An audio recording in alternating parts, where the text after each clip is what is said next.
रहमतुल्लाहि व बरकातहू। मैं आपके वसादत से ये चीज़ कहना चाहूँगी, सबसे पहले तो इलेक्शन कमीशन ऑफ इंडिया का हम बहुत ज़्यादा मशकूर हैं। दूसरी बात, जो जम्मू कश्मीर की जमहूरियत, जिसमें डेमोक्रेसी, अगर आप in terms of Jammu and Kashmir देखेंगे तो ये सबसे ज़्यादा माजूर हो गई थी यहाँ की जो लोगों का लोगों के ख्यालात जो थे जमहूरियत को लेके, तो उस माजूर डेमोक्रेसी में जान आ गई। कल आफ्टर लॉन्ग 10 ईयर्स इलेक्शन का ऐलान हुआ। इस चीज़ को लेके हम election commission of India, election commissioner of India के भी मशकूर रहेंगे कि चलें, finally better late than never election का ऐलान हो गया। 3 फेजेज़ में इलेक्शन होने जा रहे हैं, तो जिसमें सबसे पहले तो हमारे अनंतनाग का भी डिस्ट्रिक्ट अनंतनाग भी सबसे पहले वाली फ़ेज़ में है 18 सितंबर को, जिसमें वोटिंग होने जा रही है। तो बस उम्मीद है इंशाअल्लाह अभी सरकार बनेगी, लोगों को अपनी इलेक्टेड एक रिप्रेजेंटेशन मिलेगी। इससे बढ़ के और कोई खुशी की बात हो ही नहीं सकती है फ़िलहाल के लिए, जो अभी हमारा सूरत हाल जम्मू कश्मीर का है। ये बहुत ज़्यादा ज़रूरत थी इस चीज़ की कि इलेक्शन के, चूँकि सुप्रीम कोर्ट ऑफ इंडिया की भी इनको डेडलाइन थी, तो ये तो इनको करना ही था और ये हमारा हक है। इसमें there is nothing very important in it, लेकिन यह है कि हमारा हक था। इलेक्शन कमीशन ने इसमें ऐलान किया, अनाउंस किया कि इसमें इन डेट्स पे इलेक्शन होंगे। DPAP कहाँ पर देख रहे हो? किसी के साथ अलायंस? बड़ी बड़ी बातें हैं, इनके बारे में मैं कुछ ज़्यादा नहीं बोल सकती हूँ।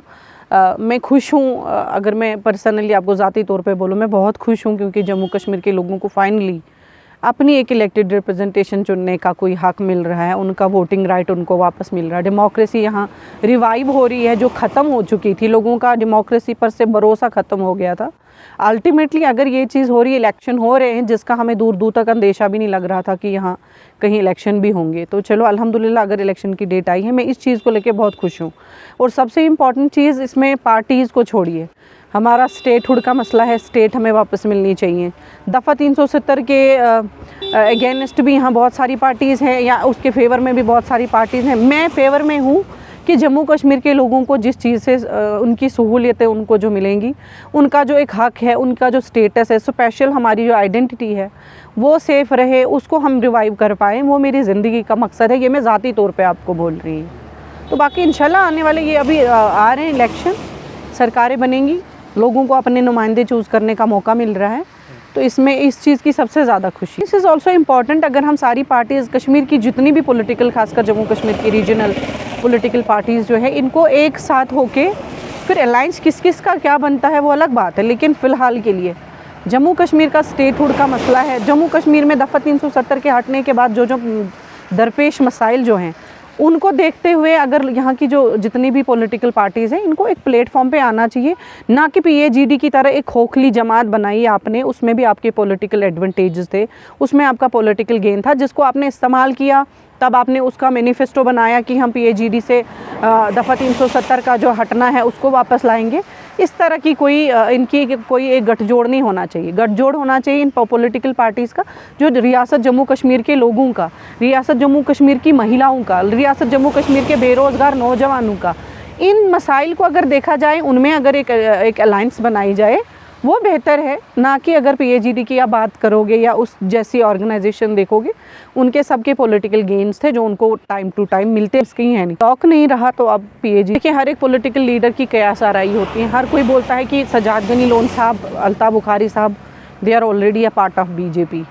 तो अब इवन अल्ताफ़ बुखारी साहब की ओपनली इसमें स्टेटमेंट्स भी आई कि मैं BJP का ही हिस्सा हूँ, मैं नरेंद्र मोदी जी का भक्त हूँ।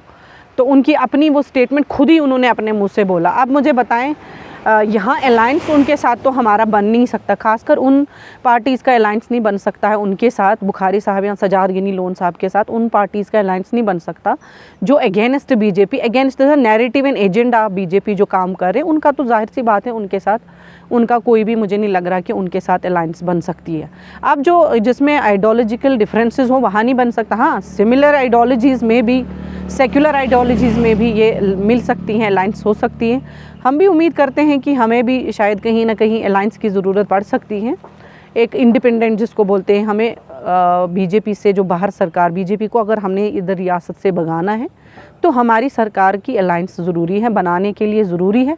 तो वो जिस किसी भी पार्टी के साथ होगी अलायंस, तो वो तो होएगी, वो पार्टी हाईकमान का मसला है। वो सुबह ही में एक न्यूज़ देखिए, डेमोक्रेसी भी है, इलेक्शन होते हैं, आते हैं जाते हैं, सरकारें बनती हैं, सरकारें टूटती हैं, लीडर्स कम एंड गो, ये this is a part of system. मसला यहाँ पे क्या है, हमारी जमहूरियत भी है, कॉन्स्टिट्यूशन भी है, बट अभी भी हम किस दौर से किस दौर तक पहुँचे।